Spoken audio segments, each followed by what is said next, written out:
பார்த்திங்கன்னா ஒரு evening snack தான். ராகியை வச்சு ராகி வந்து ஒரு கப் எடுத்துருக்குறேன்.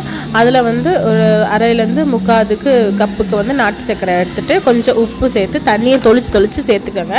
ஒரு சப்பாத்தி பதத்துலேருந்து கொஞ்சம் தண்ணியாக இருந்தால் போதும், ரொம்ப தண்ணி வேண்டாம். நமக்கு வந்து உருட்டி அந்த தோசைக்கல்லில் வைக்கிற அளவுக்கு அந்த ஒரு பதம் இருக்கணும். அந்த ஸ்டேஜ் வந்ததுக்கப்புறம் தோசைக்கல் அடுப்பில் வச்சுட்டு லைட்டாக எண்ணெய் ஊற்றி உங்களுக்கு வேணுங்கிற ஷேப்பில் தட்டி போட்டு எடுத்துக்கோங்க. ஃப்ளேம் வந்து கொஞ்சம் மீடியம் ஃப்ளேம்லேயும் கொஞ்சம் அதிகமாக இருக்கணும். மேலாப்பில் கறி வந்தால் தான் உள்ளே வந்து கொஞ்சம் வெந்திருக்கும். அப்போது அந்த மாதிரி நீங்கள் போட்டு எல்லாத்தையும் தட்டி எடுத்துக்கோங்க. இதில் வந்து நெய் ஊற்றிக்கலாம். நெய் ஊற்றிட்டு எண்ணெய்க்கு பொதுவாக நெய்யும் ஊற்றலாம். நான் தண்ணியை வச்சு தான் லைட்டாக தட்டி எடுத்திருக்கேன். இதில் பார்த்திங்கன்னா இது முருங்கைக்கீரை, வெங்காயம், பச்சை மிளகாய் இதெல்லாம் போட்டு கூட செஞ்சாலும் கொஞ்சம் காரமாக இருக்கும். நான் வந்து ஸ்வீட்டாக தான் இன்றைக்கி செஞ்சுருக்கேன். இது கண்டிப்பாக ஈவினிங் ஸ்நாக்கு ட்ரை பண்ணி பாருங்கள்.